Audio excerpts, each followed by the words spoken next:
At ang nakakalungkot po dito, Mr. President, ang kapatid ng mastermind, Mr. President, ay miyembro ng isang pinuno ng isang mataas na ahensya ng pamahalaan. I am referring to the incumbent CHED Commissioner who is also a good friend of mine. I won't mention the name. Of course, you know the name of Popoy De Vera. Hindi ko na po babanggitin din, Mr. President, kung sino yung kapatid.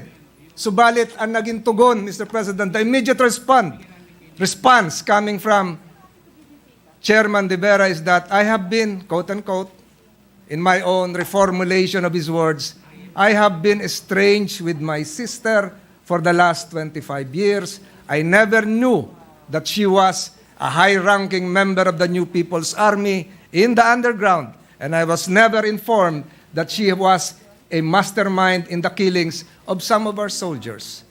The reason why, Mr. President, I'm saying this is that perhaps in other branches of government, in the hierarchy, within the hierarchy, in our bureaucracy, perhaps in the USEC, ASEC, directorial levels, there are still some of those in positions of power with siblings, with relatives who are members of terrorist organizations. It may not be the New People's Army or the Communist Party of the Philippines. It may be even your ordinary kidnap for ransom gangs. Or it may be the Abu Sayyaf or other terrorist organizations. Kaya ko po ito binabanggit, Mr. President, is that all of us, all of the government officials, even barangay captains, even our ordinary clerks, even a minor bureaucrat, every year, pursuant to existing laws, if I can remember it correctly, it's Republic Act 7163, every year we file a SALN, Statement of Assets and Liabilities. Ilalagay po natin doon, Mr. President, sino ba ang kapatid mong nasa pamahalaan? Hindi naman natin alam na minanalo kang pinsan na nandun sa malayong probinsya within the 4th degree of consanguinity. Ilalagay po natin doon, i-declare natin. Bakit po? Sangayon po sa ating saligang batas, nakalagay po doon, we have to declare relatives working in the government for purposes of transparency. And I think, Mr. President, there was even a Supreme Court case. There was even a Supreme Court Chief Justice who was booted out of office because of inconsistencies within the SALN. I'm positing this legal notion, Mr. President, to perhaps trigger the imagination of the Civil Service Commission or even this chamber, Mr. President. Is it now the right time that we also require, when one enters the government through an appointment or an elective position, to perhaps declare, do you have a relative within the 4th degree of consanguinity who is a member of a terrorist organization? Who is a member, who is an affiliate of an organization that seeks to overthrow the Republic of the Philippines? Mr. President, a lot of us have applied for visas coming from several countries. If you apply for an Australian visa, you will be asked, are you a member of a paramilitary group that seeks to overthrow your government or any government overseas? Of course, your answer will be no. If you apply for a US visa, Mr. President, you will be required to answer, are you a member or affiliated with a group inclined to overthrow your government? Or are you affiliated with a terror group? Bakit po sa atin? Walang ganyan. Sa atin po, ang nire-require lang natin, SALN. Meron ka bang kamag-anak na nagtatrabaho sa gobyerno? Kahit po mababang pwesto, kahit barangay official, di-declare po natin. Yun po yun nasa batas. Bakit po hinahayaan natin? And I am not ascribing any fault on the part of Mr. Popoy De Vera. Kapatid lang po niya yun. Perhaps he is right. Baka nga po hindi niya alam kung anong ginagawa ng kanyang kapatid who is now detained in the Iloilo Provincial Jail. Baka wala talaga siyang alam. We have to give him the benefit of the doubt. Perhaps he is correct. She is presumed innocent. Subalit, kaya ko po sinasabi to, perhaps in other branches of government, there might be some people connected to incumbent officers who might have access to confidential information that might endanger national security. I might be right, Mr. President, because there are several sensitive positions in government which perhaps our intelligence community can no longer be able to monitor, Mr. President. I'm saying this, Mr. President, not because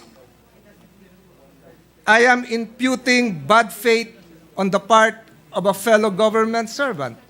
I am saying this, Mr. President, is because it is now the right time to change some of our laws, some of our rules. While we admit that we committed several mistakes when we passed that anti-terror bill, whose provisions were declared unconstitutional by the Supreme Court itself, perhaps the right to preserve, to protect our society is primordial. And let me quote Article 2, Section 5 of our Constitution. The maintenance of peace and order, the protection of life, liberty, property, and the promotion of the general welfare are essential for the enjoyment by all the people of the blessings of democracy. Again, I reiterate, yesterday we commemorated National Heroes Day. And every Monday, in all government offices, during flag-raising ceremonies, including our own, including the Senate, all employees would raise their right hands. Ako ay nanunumpa na magiging tapat sa watawat ng Pilipinas, etc., etc. And when we assume office, after being elected or after being appointed, we also subscribe to the same oath. Ako si nanahalal o nahirang sa katungkulan bilang ay taimtim na nanunumpa, natuto pa rin ko ng buong husay at katapatan sa abot ng aking kakayahan at babanggitin po doon ang saligang batas ng Pilipinas at kasama na rin po yung binanggit ko na dapat protektahan ang life, liberty, and property. Mr. President, I pose this question not because I am against Popoy De Vera. I pose this question because we have to have a semblance of a strong government. I pose this question, Mr. President, not just because we commemorated yesterday the National Heroes Day. I pose this question that perhaps creeping within the bureaucracy are anti-heroes or unheroes or non-heroes that might endanger the very fabric of our democratic way of life. Maraming salamat, Mr. President. I said a while ago that I wish not to be interpolated, but because I took the time of Senator Robin Hood Padilla, but now I see the hands of my Blue Ribbon colleagues who failed to offer me lunch. Mr. President, with your permission, I'll take one question each from one of them before I yield the floor to Senator Padilla. We'd like to appeal to our distinguished colleague. It is a very interesting topic, very serious topic, and I think it needs further clarification. If he may allow our minority floor leader to ask a question. But at any rate, Mr. President, we always preface our interpellation with if the good gentleman would yield for some questions. He can answer no. So, would the good gentleman yield for some clarificatory questions on the subject matter of his privileged speech? Willingly, Mr. President, Okay, as long as Senator Padilla will will not take it against this representation because I took his time. I promised him I'll just use his time of 3 minutes. So that makes the matter moot and academic. So No, thank I you will for answer. that. Yes, I will now propound questions. Mr. President, hindi ko maalala yung family name, pero nangyari na ito before na meron po tayong naging general sa Armed Forces of the Philippines na may lalaki pa to, na may brother na naging high-ranking commander din po ng New People's Army. Nangyari pa yan. Ano? Zumel. Zumel is the family name. Is the gentleman aware of this of this circumstance, Mr. President? I am not so familiar, Yes, but the general's name sounds familiar, Yes. coming from the armed forces. Meron pong ganon. So, nagpapakita lang po na we have free will. I mean, the brother that general was not his brother's keeper. Decision ng brother niya should not and did not affect his military career, umangat siya hanggang sa taas. So, Popoy De Vera is not his sister's keeper. Why do we put pressure on him to explain the actions,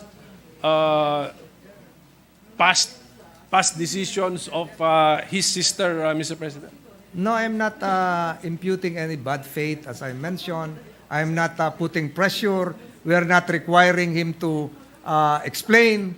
We are not asking for any clarification. He already said his piece, that he has been estranged with his sister for the last 25 years. What I'm saying is this, Mr. President. In the general scheme of things, if we are to pursue the SALN analogy to its fullest extent possible, we are being transparent with our siblings, with our relatives, within the 4th degree of sanguinity. Bakit hindi po natin isama yung makakaapekto sa national security? Kung lahat po ng mga nandito sa Senadong empleyado natin, kung meron silang kapatid na nagtatrabaho sa GSIS, dinideclare nila. Bakit hindi natin ma-require, even voluntarily, i-disclose kung meron tayong kamag-anak na napunta doon sa isang bahagi na gustong pabagsakin ang ating lipunan na ating pinaglilingkuran.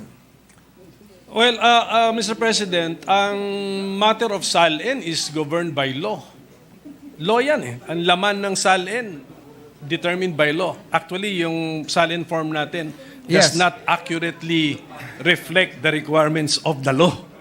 So, if this is our concern, then nothing prevents us from filing an amendatory bill to make that a part of the SALN law. But ang worry ko nga ganito, if this had been required of that member of the Armed Forces of the Philippines, then would that have affected his career and never siya naging general? Because of decisions made by a brother and when he is not his brother's keeper. So what is going to be the value of such a declaration, Mr. President? Mr. President, perhaps that will not affect General Zumel's career path, but it would prove his mettle of patriotism. His full disclosure and transparency would show that he is not really his brother's keeper. His full disclosure of the circumstances surrounding his brother would probably put his other colleagues in having the right perspective towards General Zumel. I'm saying this, Mr. President, is because we have to have a disclosure that would perhaps remove in harm's way, possibly, other people who yesterday we considered also as national heroes. Bakit po, Mr. President, alam ko medyo komplikado po ito. baka hindi talaga sabihin. Hindi po ba tama nung kagaya niyo po, Mr. President, kayo po ay nag-ibang bansa, pag-file nyo nga pag-apply nyo ng inyong visa, dinideclare nyo rin na wala akong kamag-anak na member ng ibang terrorist group. Australia at USA ang nabanggit ko kanina. Perhaps other countries would likewise require that. I don't know if the Department of Foreign Affairs is likewise requiring that for those entering the Philippines. Di ba ho? So, Mr. President, wala po ako nakikitang masama na magsabi ng totoo kung may kamag-anak kang miyembro ng isang grupo na sisira sa lipunan. Okay, Mr. President, I know the gentleman is in a hurry, but the merit and validity of the idea or the proposal will be tested when the bill is filed, amending the SALN law, and the corresponding committee report is reported out in the plenary. Or, Mr. President, even perhaps the Civil Service Commission can act motu proprio in the exercise of their constitutional functions, because the job of the civil service just refers to merit and fitness. Merit and fitness. And perhaps merit would likewise include that notion of honesty and transparency in disclosing circumstances concerning your siblings' affiliation with a terrorist organization, Mr. President. I have a different point of view, Mr. President, because as I have stated earlier, SALN is governed by law.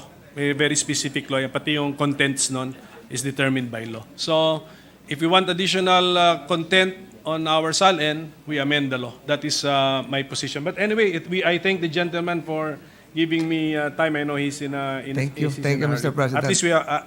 from my point of view, na-clarify po yung iba kong... Again, I repeat, Mr. President, I am not against the incumbent chairman or commissioner. It just so happened that what transpired 25 years ago... 25 years ago. I'm really at a loss for words because Chairman Popoy De Vera is even espousing for the revival of the ROTC. He's been at the forefront. So, Kaya nga po, so before I terminate my interpellation, I want to make it clear, Chairman Popoy De Vera did nothing wrong. yes, I agree.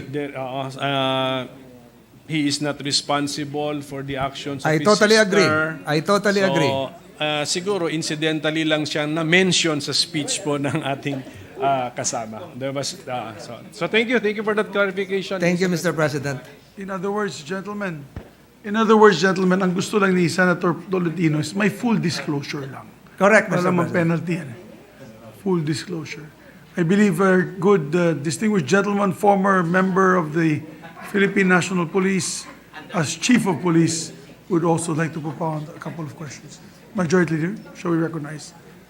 We'd like to, if the distinguished gentleman from Davao would like to manifest or ask questions, I move that he be recognized, Senator Bato de la Rosa, Mr. President. Senator Bato de la Rosa is recognized. Thank you, Mr. President. This is not an interpellation. This is just a plain manifestation that this humble representation would like to be associated in all the issues being raised by the good gentleman from Cavite and Tagaytay City. Lahat ng laman ng kanyang privilege speech, Mr. President, I am fully supportive of it. Because alam naman natin na naging issue yan ngayon, yung security. Ang purpose naman niya doon na kailangang i-declare natin yung ating mga relatives na nasa terrorist organizations, hindi para gipitin yung tao na nagdi-declare, kundi for the security organizations to classify that this person ay merong kapatid or anak na nasa terrorist organization para alam nila how i-treat ito. Lalong-lalo na sa atin sa gobyerno, like for example, cabinet member. Supposed to be that cabinet member is given the highest level of security clearance because secretary siya. But then again, pag malaman ng security community na may kapatid pala ito na nasa kabila, they know how to treat. Kailangan siguro pwedeng i-limit natin yung impormasyon na ibigay natin dito, lalong-lalo na yung mga top secrets, dahil nga, baka merong mangyari na unknowingly ito'y maa-access ng kanyang kapatid na nasa kabila at magagamit ito against us. So yun lang siguro ang purpose niya, Mr. President. Again, nothing is wrong. Sinabi nga ni Senator Amy Marcos kanina, yung sitwasyon ng Sumil Brothers. Yung si General Sumil ay aming superintendent sa PMA. Pero sumalangit nawa yung kanyang kaluluwa. Patay na po siya. Napakagaling yun na opisyal. At napakagaling na piloto. In fact, he was the presidential pilot of then President Ferdinand Marcos, Mr. President. And napakagaling niya. But wala siya magawa. Yung kanyang brother ay naging malaking personality doon sa CPP-NPA. That's beyond his control, Mr. President. Pero at least, alam ng security community na mayroon siyang brother na nasa kabila. So that is why, the reason, of course, ni Senator Tolentino na i-declare natin yan, kung alam mo, i-declare mo para alam ng security community paano ka i-treat. Alam nga naman, sabihan, ipapaalam namin sa iyo na meron kaming dinedevelop na mga missile system dito na mga drones na pwedeng titirahin yung mga kalaban. Hindi ka dapat maka-access ng mga top secret information, Mr. President. So that's all. Just would like to support my partner, Senator Tolentino, sa kanyang privilege speech. That's all, Mr. President. Thank you very much. Thank you, Mr. President. Thank you to Senator De La Rosa as well as thank you to Senator Robin Hood Padilla for giving his precious time so I can deliver this speech. Ika nga, Your Honors, there's an old adage that says, blood is thicker than water. So tama lang may full disclosure. In most intelligence agencies around the world, when they deal with the sensitive issues and sensitive matters, they do a full background check of these individuals who are involved in the process. Hanggang, hanggang lolo niya, baka member ng IRA, yung great-great-great-grandfather niya, or member ng isang organization that may impede the security programs of this country. So, okay din po yan. I think it is, for me, all right if there's a full disclosure on that particular issue.